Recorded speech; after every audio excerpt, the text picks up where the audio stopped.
Baik, telah bergabung juga bersama kami pemirsa Soleman Ponto, mantan Kepala Badan Intelijen Strategis. Selamat sore, Pak Soleman. Selamat sore, Pak Soleman, jika Bang Anda Abalin. melihat Selamat sore, karakteristik, Bang Abalin. Iya Bapak, selamat sore Bapak. Jauh-jauh kita kali ini ya. Terima kasih. Bapak Soleman, jika kita melihat seperti apa karakteristik masyarakat Indonesia yang telah Bapak pelajari, perlukah social distancing skala besar ini memang harus sekelas aparat kepolisian ataupun TNI yang bergerak agar masyarakat bisa disiplin dan mendengarkan, atau cukup imbauan saja? Wah, kalau himbauan bagi saya itu kurang tidak cukup itu. Itu perlu itu kepolisian paling tidak jalan kemana-mana kemudian ada tindakan yang jelas kelihatan di depan mata. Karena masyarakat kita ini bandel. Entah bandel atau tidak mengerti. Nah ini yang saya juga nggak tahu, bandel atau tidak mengerti. Itu ada dua yang tidak jelas itu. Saya sudah melihat di desa-desa itu, bangun pagi-pagi dia kumpul-kumpul, ngobrol-ngobrol. Siang dia ngerokokan, duduk-duduk, kongko-kongko. Seperti tidak ada sesuatu yang terjadi. Memang ini membutuhkan, kalau saya lihat bagi TNI atau Polri yang patroli terus-menerus untuk mengingatkan kepada masyarakat kita bahwa tolong minimal jaga jarak. Yang tidak dilakukan kan jaga jarak itu. Dia duduk-duduk, santai-santai, ngopi-ngopi. Nah ini yang masih terjadi. Saya jalan-jalan sore-sore coba. Berarti harus ada tindakan yang lebih keras ya, Pak Soleman ya? Betul. Harus ada yang tindakan lebih keras. Terutama jangan siang, pagi-pagi bangun tidur itu. Pagi-pagi lihat, wah dia sudah duduk-duduk, santai-santai, ngopi-ngopi.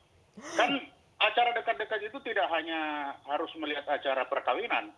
Atau acara apa saja, tapi dalam kehidupan sehari-hari, misalkan bangun pagi ngapain dia? Bangun pagi dia ngobrol-ngobrol, kumpul-kumpul 10-20 orang, habis itu dia pisah, nanti siang ketemu lagi.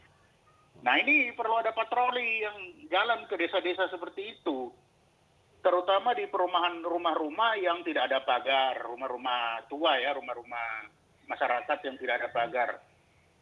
Mereka pagi-pagi cenderung kumpul-kumpul, ngongko-ngongko. Baik, saya kembali ke Dr. Gamal. Dr. Gamal, jika tadi kita berbicara tentang memang perlunya ada tindakan lebih tegas lagi dari aparat untuk agar masyarakat Indonesia tetap lebih disiplin. Tapi balik lagi tadi Bang Abalin mengatakan bahwa ini terganjal aturan Indonesia sebagai negara demokrasi. Menurut Anda perlukah ada tindakan yang lebih persuasif, yang lebih keras lagi dari aparat untuk supaya masyarakat lebih disiplin gitu? Ya, saya mau masuk. Pertama, dalam konteks ini saya mohon izin kurang sepakat dengan Pak Adi Mukhtar bahwa ada proses hukum ya yang itu menjadi sebuah limitasi. Karena tadi saya sampaikan kita berburu dengan waktu, sekarang bekerja dengan waktu. Hari demi hari kita saksikan banyak tenaga kesehatan kita meninggal, banyak guru-guru saya meninggal, banyak kolega-kolega saya juga meninggal, kerabat-kerabat, keluarga-keluarga, saudara-saudara masyarakat itu sudah terinfeksi dan peningkatannya eksponensial sekali.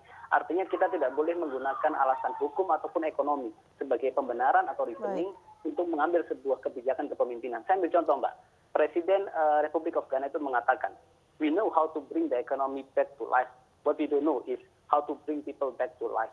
Jadi saya ingin sampaikan bahwa Presiden itu punya banyak instrumen yang bisa digunakan untuk membantu masyarakat menghadapi COVID-19 ini. Tidak hanya dengan himbauan social distancing atau work from home ya.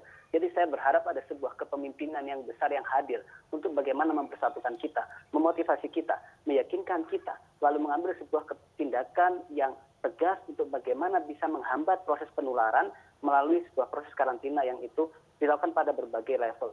Jadi dengan itu semua saya punya keyakinan bahwa ada banyak hal yang bisa dilakukan pemerintah hari ini, karena pada hakikatnya pergerakan mendorong penularan.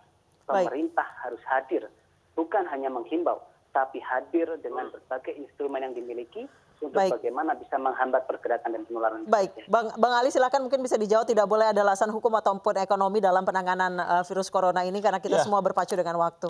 Iya benar, contohnya juga seperti Korea kan. Kenapa Bapak Presiden menyebutkan tentang apa yang disebut dengan pembatasan sosial berskala besar? Tidak ada lain kecuali itu bagian daripada merupakan respon ya tentang kedaruratan kesehatan pada masyarakat.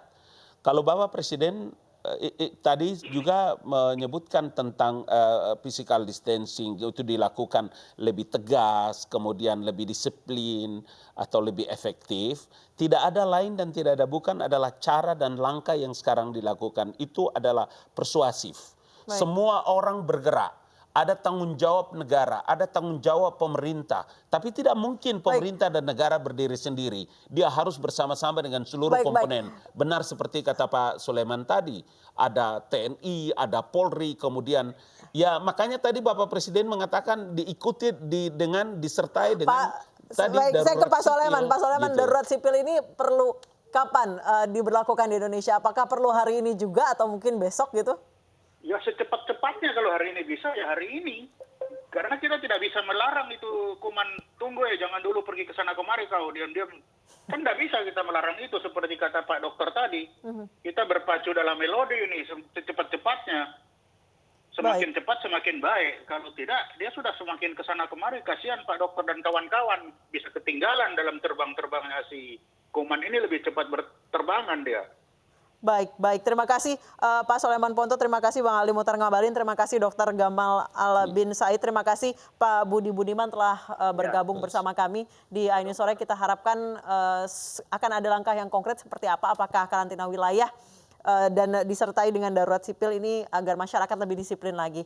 Dan pemirsa, usai jeda akibat pandemi corona, sepasang pengantin melangsungkan ijab kabul pernikahan melalui sambungan telepon video. Informasi selengkapnya usai jeda.